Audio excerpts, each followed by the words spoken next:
ચિંતામણી સૂત્ર. એનું બીજું નામ છે ચૈત્યવંદન સૂત્ર. હવે ચૈત્યવંદન સૂત્રની રચના કેવી રીતે થઈ, કયા પ્રસંગમાં થઈ, શા માટે થઈ, એની પાછળનું શું કારણ છે પહેલાં એ જાણીએ.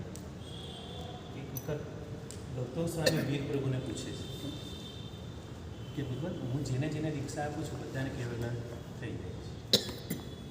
મારે મારો મોક્ષ નક્કી કરવો છે, મને જણાવો કે મારો મોક્ષ નક્કી કેવી રીતે થશે, મારો મોક્ષ થશે કે નહીં? તો કે હા, તારો મોક્ષ થવાનો જ છે, પણ તારે એક કામ કર.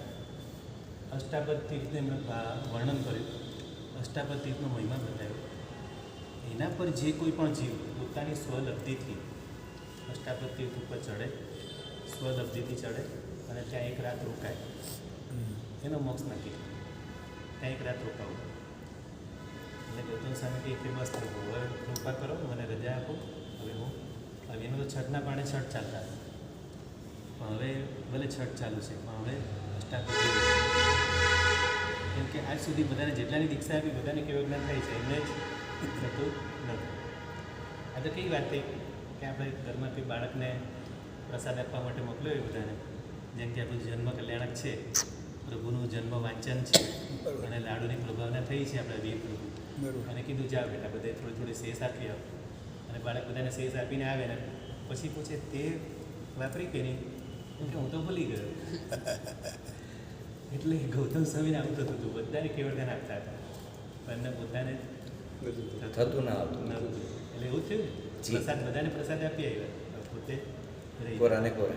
હા, એટલે ગૌતમ સ્વામી નક્કી કર્યું કે હવે તો પ્રભુ મને આજ્ઞા આપો, હું જાઉં છું અષ્ટાપદજી. હવે આજ સુધી મારી લબ્ધિનો ઉપયોગ મનમાં વિચારે છે, આજ સુધી મારી લબ્ધિ મેં હંમેશા બીજાને માટે જ વાપરી છે, પણ હવે મારી પોતાની લબ્ધિ મારે પોતાના માટે, મારું મોક્ષ નક્કી કરવા માટે નક્કી કરવી છે. સીધા ફટાફટ ઉપડ્યા, અષ્ટાપદ પર્વત ઉપર જાય છે. એ અષ્ટાપદ પર્વત એવો છે જેના મોટા મોટા 8 પગથિયા છે, પથ્ય બધી બાજુ. એક એક પગથિયું એક એક યોજનનું છે. એક એક યોજન એટલે આપણે આપણું નાનામાં નાનું બી માપ ગણીએ, આપણે ઉત્સર દાંગોલું બી ગણીએ ને તો બી લગભગ 13 કિલોમીટર જેવું થાય, પોણા 13 કિલોમીટર જેવું.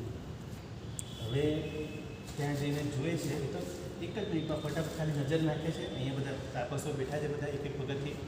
પહેલાં પગથિયે 500 તાપસ અને એમના ગુરુ કૌડિન્ય, એ લોકો એક એક ઉપવાસ કરીને માંડ પહેલાં પગથિયે ચડ્યા છે. એક ઉપવાસ પાણો, એક ઉપવાસ પાણો.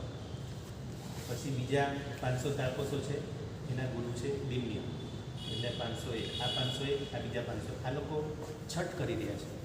છઠ કરે, છઠના